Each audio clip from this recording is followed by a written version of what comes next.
ખેડા જિલ્લાના નડિયાદમાં શ્રી સંતરામ મહારાજના 194માં સમાધિ મહોત્સવનું ખાતમુહૂર્ત કરવામાં આવ્યું। આગામી 1 ફેબ્રુઆરીથી 9 ફેબ્રુઆરી સુધી રામકથાનું ભવ્ય આયોજન મોરારી બાપુના મુખથી થશે।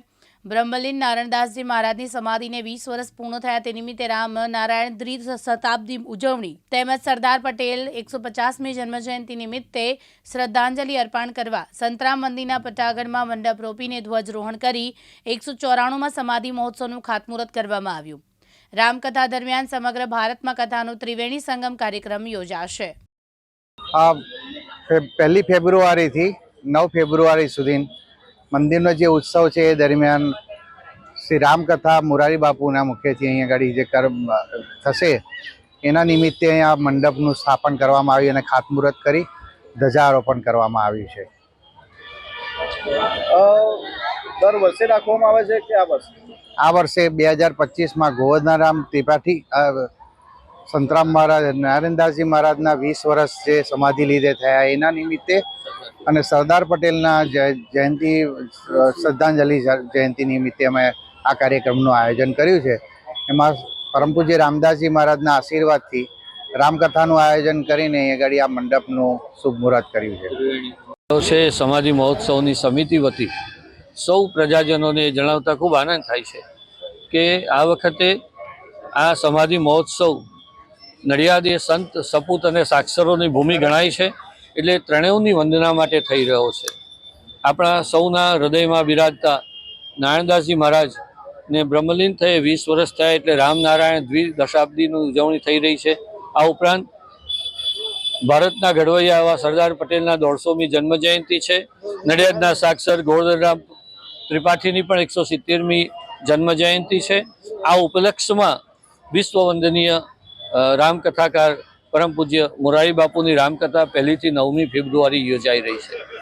આ ઉપરાંત આ ઉત્સવ તો ઘણા દિવસથી શરૂ થઈ ગયો છે। મુંબઈના જાણીતા મહાભારત કથાકાર જીતેન્દ્રભાઈ દવેની મહાભારતના મૂલ્યો ઉપરની કથા હમણાં જ સંપન્ન થઈ। આજથી વૃંદાવનથી દર વર્ષે નિયમિત પધારતા નવલરામજી મહારાજ અને એમની સંતવૃંદની ટોળકીએ સવાર સાંજ અખંડ રામ પારાયણ પણ નવાણ પારાયણ પણ આજથી સવારે અને સાંજે સંતરામ સમાધિ ચોકમાં શરૂ કરી દીધું છે। આવા અનેક ઉપલક્ષો છે। એમાં સૌથી વિશેષ આનંદ છે કે ત્રિવેણી એટલે કે ગુજરાતના અને ભારતના કથાકારોનું મિલન, સ્નેહ મિલન અહીંયા યોજાઈ રહ્યું છે। એ 5 દિવસ યોજાશે।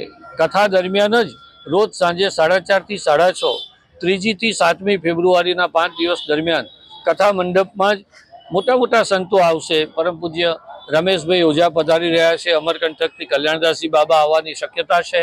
આ ઉપરાંત માધવપ્રિયદાસજી એસવીપી ગુરુકુળ અમદાવાદથી એ પણ આવશે। વડોદરાથી દ્વારકેશલાલજી મહારાજ પણ પધારી રહ્યા છે આશીર્વચન માટે। રામ મંદિરના નિર્માણમાં આપણા આખા દેશમાં જેણે ઘેર ઘેર દાનની એ દાનની પણ કદાચ આવવાની કુંભ મેળામાંથી ખાસ પધારવાની પૂરેપૂરી શક્યતા છે। મોરબીથી કનકેશ્વરીમાં પણ પધારશે। તો વિશાળ જર્મન ડોપનો મંડપ આ લીમડા ચોકમાં આજથી બંધાવવાનું શરૂ થશે। હજારોની મેદનીમાં ટીવી સ્ક્રીન ઉપર અને અહીંયા રૂબરૂ પણ આ મંડપની આજથી જે કામગીરી શરૂ થઈ રહી છે તો એ નિર્વિઘ્ને પાર પડે આખો પ્રસંગ આપણા સૌના પ્રાતસ્મરણીય પ્રેરણાદાયી એવા પૂજ્ય રામદાસજી મહારાજની પ્રેરણાથી આખો પ્રસંગ સુખરૂપ પાર પડે એ મંડપનું મુહૂર્ત આજે આ કથાના જે નિમિત્ત માત્ર મુખ્ય યજમાન છે એ ઇફકોવાલા ઇન્દુ કાકાની સ્મૃતિમાં એમના અત્યારે ધુરા સંભાળી રહ્યા માનનીય શ્રી દિવાંગભાઈ પટેલ, માનનીય શ્રી અનિતાબેન પટેલ, એમના પરદેશથી આખો પરિવાર આવી રહ્યો છે। બંને દીકરીઓની દીકરીઓ એટલે 3-4 પેઢીથી જે સંતરામના આજના સેવકો રહ્યા છે એ નિમિત્ત માત્ર પરિવાર પણ આજે આ મંડપ મુહૂર્તમાં સંમિલિત થયો છે। અને એ રીતે આજથી આખા નડિયાદમાં આખા ચરોતરમાં ઉત્સાહપૂર્વક આપણે આ પ્રસંગ પાર પાડીશું। ખાસ કરીને વિદેશથી ખૂબ મહેમાનો આવવાના છે।